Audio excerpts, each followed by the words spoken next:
Hello, everyone, and welcome to a regular press conference on COVID-19 here from WHO headquarters in Geneva. We apologize for this delay. As we have announced in our media advisory, we have some special guests that Dr. Tedros will introduce in a minute. I will just introduce our speakers here. Beside Dr. Tedros, with us today are Dr. Mike Ryan, Dr. Maria Van Kerkhove, Mr. Derek Walton, who is a legal counsel, and Dr. Mariangela Simao, Assistant Director General, Access to Medicines and Health Products. I will give the floor immediately to Dr. Tedros, and then we will have a question and answer session. Thank you. Thank you, Tariq. Good morning, good afternoon, and good evening. Today, I'm really honored to be joined by President Carlos Alvarado Quesada of Costa Rica and President Sebastián Piñera of Chile for today's press conference or press briefing. Researchers are working at breakneck speed both to understand the virus and also to develop potential vaccines, medicines, and other technologies. The Access to COVID-19 Accelerator is uniting efforts on many fronts to ensure we have safe, effective, and affordable therapeutics and vaccines in the shortest time possible. These tools provide additional hope of overcoming COVID-19, but they will not end the pandemic if we cannot ensure equitable access to them. In these extraordinary circumstances, we need to unleash the full power of science to deliver innovations that are scalable, usable, and benefit everyone, everywhere, at the same time. Traditional market models will not deliver at the scale needed to cover the entire globe. Solidarity within and between countries and the private sector is essential if we're to overcome these difficult times. Now is the moment where leaders must come together to develop a new global access policy and an operational tool which will turn the many good intentions expressed in recent weeks into reality. We're seeing some good examples where companies are coming out with solidarity approaches, from open licensing and support to tech transfer via the new Tech Access Partnership, to commitments not to increase prices in times of shortages. WHO recognized the wide-ranging efforts and initiatives aimed at incentivizing innovation while also ensuring access for all. This will be important topics next week at the World Health Assembly. At the beginning of the pandemic, President Alvarado asked me to set up a health technology repository for vaccines, medicines, diagnostics, and any other tool that may work against COVID-19. WHO has accepted this visionary proposal from His Excellency, President Alvarado, and will, in the next few weeks, launch a platform for open, collaborative sharing of knowledge, data, and intellectual property on existing and new health tools to combat COVID-19. So I'm happy to give the floor to our special guest, President Alvarado of Costa Rica, to speak more about his proposal. Hermano, you have the floor.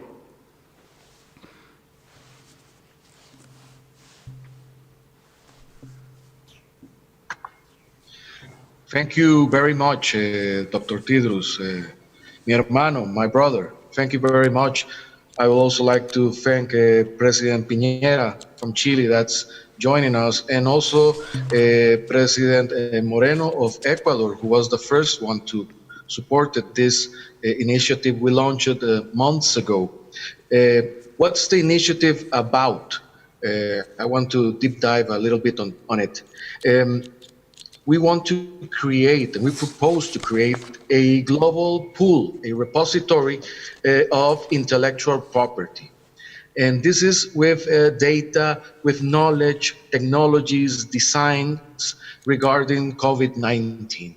And in this repository, the idea is to make available for everybody around the world the different advancements or innovations to put those into service at the lowest cost without any barriers to protect people.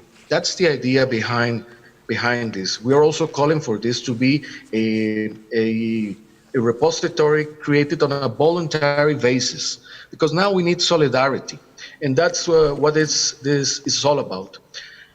2 months ago, when we launched this initiative, there were many things we were not acquainted. We didn't knew about COVID-19. And throughout those 2 months, there's so much knowledge and science created that it's been put to benefit of people around the world.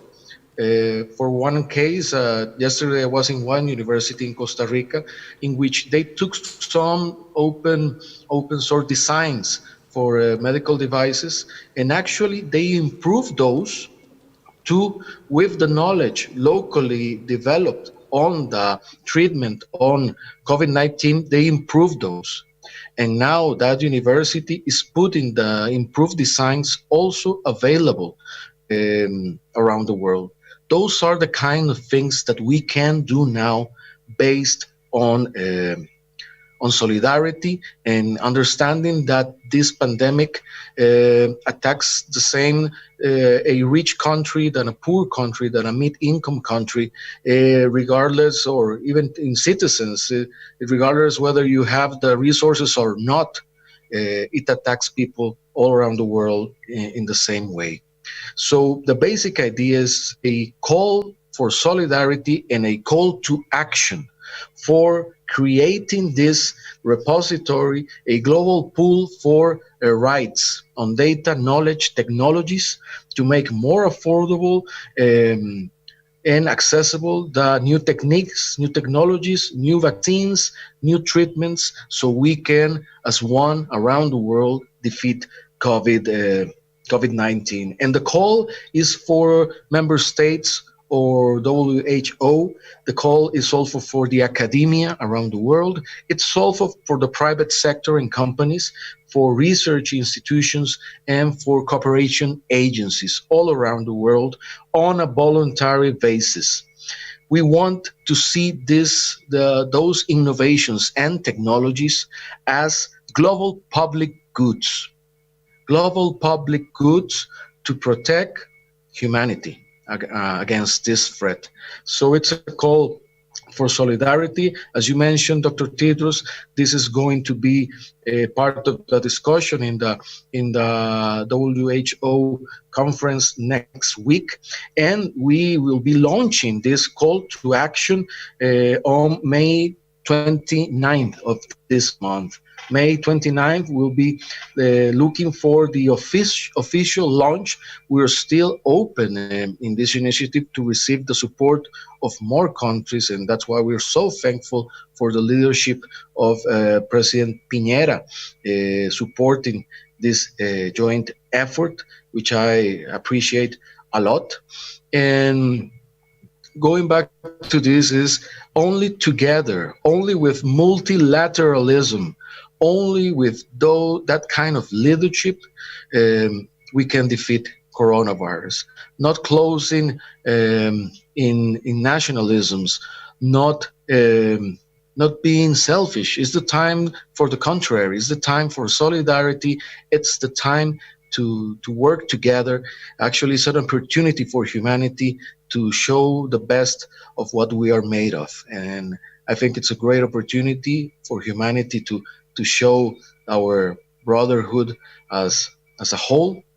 And that's what it's all about, this call to action that we, with also the leadership of Dr. Tedros, we are presenting today. And to you, Dr. Tedros, also to President Piñera and other partners, thank you for your leadership, particularly Dr. Tedros, my brother, mi hermano. We have to keep on with this joint work together, and thank you very much for all what you've been doing, and thank you for supporting as well this initiative from Costa Rica. Muchas gracias, hermano. Thank you so much, President Alvarado, for that very inspiring speech. I have seen your commitment when we met in Geneva, and also the follow-up discussions we had, especially based on this initiative that you have just proposed. So all my respect and appreciation for your commitment and leadership. And I would like to quote you. Using this initiative, you said, let's show the best of humanity. And I fully agree, and I join you in adding my voice to that call, and look forward to May 19 when we launch it officially. And many countries are already showing their commitment, and I know May 19 will be a successful launching event. Muchas gracias for your leadership. And now I would like to request President Sebastián Piñera of Chile to take the floor and to give us his views on this initiative. Your Excellency, you have the floor. Buenos días, Director General. Good afternoon, Director General. I'm going to speak on behalf of my President, who was available at the connection time, but unfortunately had to leave the room to deal with other matters. First of all, I'd like to most sincerely thank the Presidency of Costa Rica for the privilege that they have given us by allowing us to participate in this initiative for the prevention, detection, and treatment of COVID-19. We recognize the WHO as the main mechanism for health matters and to work with health policy. We look on with concern at the cycle of the pandemia and the cycle of poverty, which then contributes to the rates of illness and affects economic and social development. And that's why we are very glad to join Costa Rica's initiative. The pandemic affects all people, whatever their age, gender, or race. And it particularly has an effect in developing countries because it is a disproportionate burden. So we know that no country can combat this alone. We can only successfully fight pandemics as a group. So we are happy as Chile to participate in this initiative. Thank you very much, Director General. Thank you. Thank you, Your Excellency, for your statement. And Your Excellencies, thank you for laying down a collective vision for how the world can deliver life-saving health technologies to tackle COVID-19. Global solidarity will accelerate science and expand access so that together we can overcome the virus. Until everyone is protected, the world remains at risk. I know you have busy schedules, Your Excellencies, so I will just say thank you to all once again, President Alvarado and President Piñera. Thank you so much. And now I will make the rest of my remarks. Next week, one of the most important World Health Assemblies will take place since we were founded in 1948. I'm looking forward to greeting and working with leaders from across the world to ensure that together we optimize the COVID-19 response and build back stronger health systems. Over the past few months, across the world, we have shown that when countries implement a comprehensive strategy, they can effectively contain and suppress the spread of the virus while minimizing the impact on lives and livelihoods. The pandemic has shown again, and in the strongest way possible, that investing in health is not just the right thing to do, it's the smart thing to do. There is no trade-off between investing in health and your economy. Health is an investment in our collective future.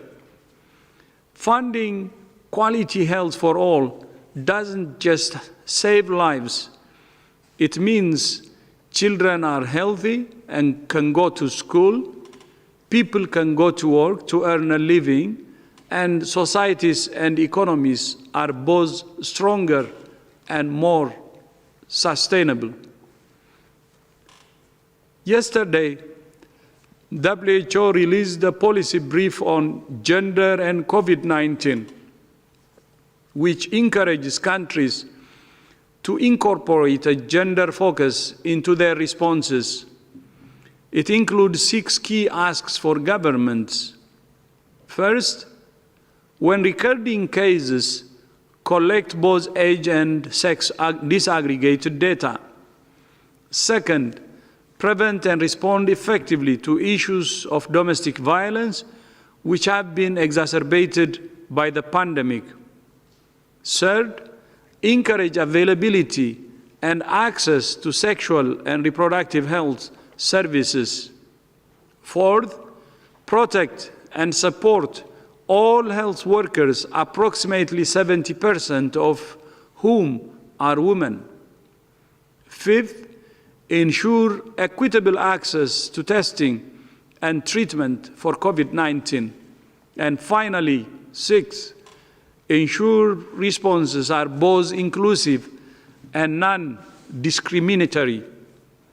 To maximize effectiveness and ensure that no one is left behind, tackling the pandemic requires a gender-responsive, equity-oriented, and human rights-based approach. This evening, WHO will release a scientific brief on multi-system inflammatory syndrome in children. In the past weeks, reports from Europe and North America have described a small number of children being admitted to intensive care units with a multi-system inflammatory condition with some features similar to Kawasaki's disease and toxic shock syndrome. Initial reports hypothesize that this syndrome may be related to COVID-19. It's critical to urgently and carefully characterize this clinical syndrome to understand causality and to describe treatment interventions. Together with our global clinical network for COVID-19, WHO has developed a preliminary case definition and a case report form for multi-system inflammatory syndrome in children. I call on all clinicians worldwide to work with your national authorities and WHO to be on the alert and better understand this syndrome in children. I will repeat this. I call on all clinicians worldwide to work with your national authorities and WHO to be on the alert and better understand this syndrome in children. I thank you.